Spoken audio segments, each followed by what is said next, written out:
평범했던 어느 날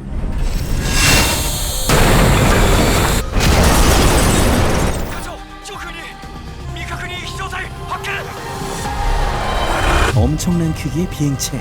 巨大な円盤状の物体が出現した影響で立山方面では多くの建物に被害が出ております。 즉시 모든 교통은 운행 중단.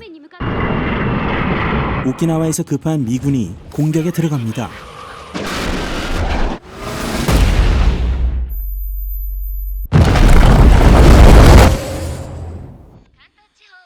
그로부터 3년 후 아무렇지 않게 혼란도 없이 일상은 지속되고 있었죠. わざと赤点ギリギリになるよう調整してねえか 집안 사정이 어려워 대학보다는 취업을 택한 코야마 카도데는 変なリュック 만화 이소배양의 광팬. 그리고 이쪽은 친구 오란. 지금부터 펼쳐지는 건 이 두 소녀의 눈으로 볼 초현실적 일상과 미래의 막연함.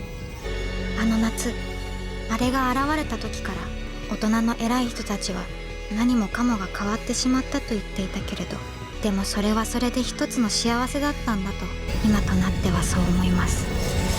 데드데드 데몬즈 DDDD 디스트럭션 파트 1입니다. 스기나미구 상공에 떠있는 모선에선 가끔 작은 정찰선이 내려왔고 추락하기도 했는데요.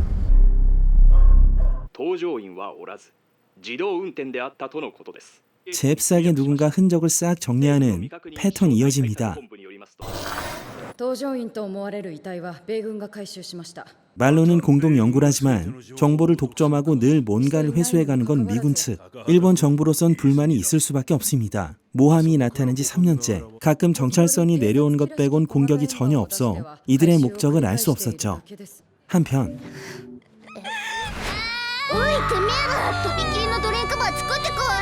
남친과 싸우고 온 모양입니다. 연애가 사그라드는 자리에 남은 건 우정뿐. 모두를 지켜보던 키호가 말합니다. ねえ、私たち大丈夫だよね。なんだって？なんでもねえよ。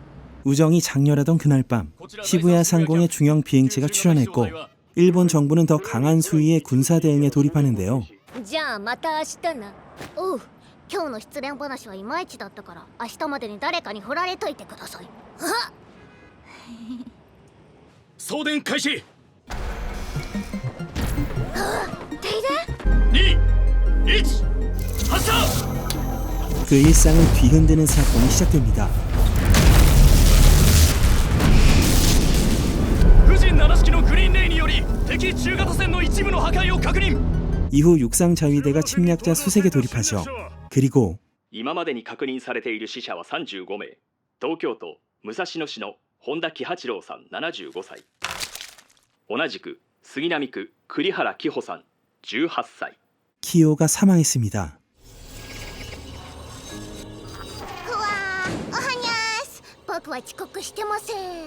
종업식도 오지 않았던 오란이 뒤늦게 나타났네요. あのさ。いや、別に。 활달하고 시니컬하게 언제나 그랬던 것처럼 아무렇지 않게 굴고 있지만 ねえ、ほんたん、あのさ、キホちゃんがね、知ってるよ。 그날은 가장 큰 비극이 소녀들의 삶을 가로지른 날이었습니다. 半径1キロ圏内にまだ逃走中の侵略者がいると思われる。 수색 끝에 찾아낸 침략자의 모습은 작고 무력했죠.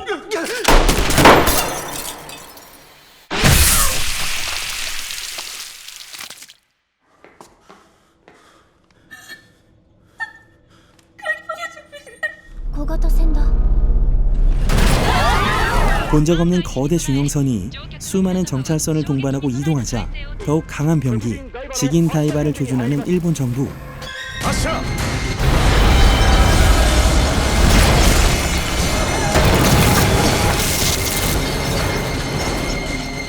그리고 그 화염과 연기 속에서 무수히 많은 침략자들이 비처럼 쏟아집니다.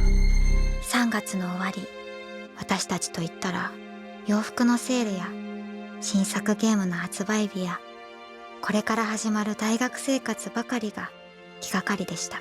あの頃の街も友達も家族もみんな亡くなってしまったけど、 8.32 が始まるまでの輝かしい毎日は今でも忘れることはできません。 그날 이후 항상 그곳에 있던 일상은 끝나버리고 말았죠. 네, 지금까지 보신 여기까지가 데데디디 파트 1의 주요 내용이었고요. 비평 파트로 넘어갑니다.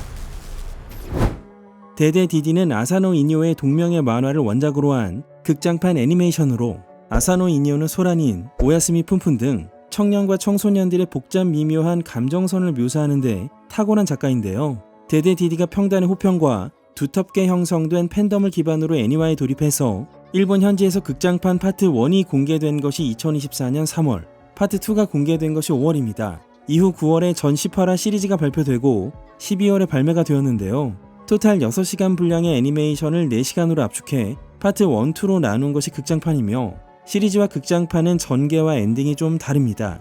특히 이번 극장판 파트 1, 2와 원작 만화는 꼭 세트로 감상하시는 걸 권합니다. 그러면 제대로 작동하는 느낌이 들거든요. 어쩌면 복잡해 보이는 이 세계가 단순해 보이기도 했고요. 극장판은 노멀 엔딩, 원작은 트루 엔딩이라는 원작자의 말이 와닿기도 하실 겁니다.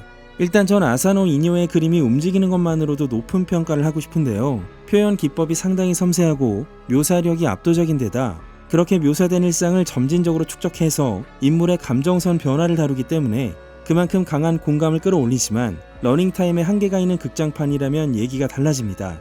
그 틀 안에서 이 정서와 이야기를 담아서 정리하는 건 쉽지 않았을 거라고 생각합니다. 원작 만화가 8년간 그린 일상을 영화는 딱 2시간으로 압축해 이야기를 풀어나가니까 말이죠. 이 영화의 외연을 본다면 언제든 지진이 발생할 수 있는 땅 위에서 살아가는 불안, 특히나 동일본 대지진이라는 분기점과 코로나 락다운, 일본이란 나라를 오랫동안 덮어왔던 긴 불안과 침체, 무단으로 결정하고 움직이는 미군, 관망적인 관료 정치의 폐단 등 일상적이고도 엷은 트라우마를 연달아 겹쳐 응축한 느낌, 그야말로 일본인들이 느끼는 불안과 모순적인 감각의 결산이라고 할 법합니다. 하지만 그 내연에선 변칙적인 SF 청춘 성장 영화로서의 질감이 만져지고 철저하게 반복적인 일상감과 안정감을 주다가 불현듯 터무니없이 세계관을 흔들어버립니다. 작품 속에서 빈번히 관찰되는 건 일방성입니다. 거대한 모선은 일방적으로 어느 날 갑자기 나타나서 도쿄에서 하늘만 올려다봐도 목격되며, 그날 이후 사람들에겐 비일상이 일상화되었고, 3년 전 미군은 신형 A폭탄을 일방적으로 투하했으며 침략자라는 말은 일방적으로 붙여집니다. 그들이 한 것이라곤 중형 소형 비행선을 띄워 추락하거나 격추되거나 이런저런 이유로 붙잡히거나 사살될 뿐인데 말이죠. 남자아이들은 카도데를 제멋대로 데몬이라 부르고 여자아이들은 온 땅에게 아무나 사귀라고 합니다. 이쯤 되면 실체는 재난인가 일방적인 단정인가 의심스러워지죠. 모선의 소유권을 주장하는 정당도 냅다 신무기를 갈기는 일본 정부와 SES도 다 그렇죠. 온 땅의 말대로 멋대로 불붙이고 멋대로 불을 끄는 것뿐입니다. 이런 일방성에서 기인한 불온함, 언제든 비일상으로 전환될 수 있는 스위치가 만연한 세계에서 여고생들은 미래나 꿈 같은 게 있을 리가, 심지어 좋을 리가 없다고 생각하죠. 사실 이 작품 속에서 귀에 걸리는 대사는 절대적이라는 관계입니다. 한마디로 그 관계는 변함없다, 즉 영원에 가깝다 라는 의미로 볼 수 있겠는데요. 영원이라는 말은 붙이기 나름입니다. 여름방학이 영원했으면 좋겠다 라는 바람이 들 수도, 어쩌면 내일부턴 영원히 세상이 무너져버리지 않을까가 될 수도 있겠죠. 그처럼 세상은 마치 영원할 것처럼 쉽게 무너지진 않지만 동일본 대지진이나 코로나처럼 언제든 무심결에 붕괴될 수 있다. 그렇지만 우리 관계만큼은 절대적이다. 무대가 바뀌어도 우린 앞으로 걸어갈 것이다 라는 소녀들의 결연한 의지를 의미합니다. 하지만 펼쳐지는 건 일상이요 여고생 5인방의 중2병 토크와 폭소 밸런스가 유지되기 때문에 파트 1만으로 전체적인 평가를 할 수는 없지만요. 끝나버릴 것 같은 세계에서 분투하는 파트 2까지 보시고 나면 하고 싶고 알고 싶은 이야기가 더 많아지지 않을까 라는 말을 끝으로 오늘 순서를 마칩니다. 전 상당히 즐겁게 봤던 작품이고 이 세계를 탐색하는 걸 추천드리고 싶습니다. 지금까지 기묘한 K지의 K였습니다.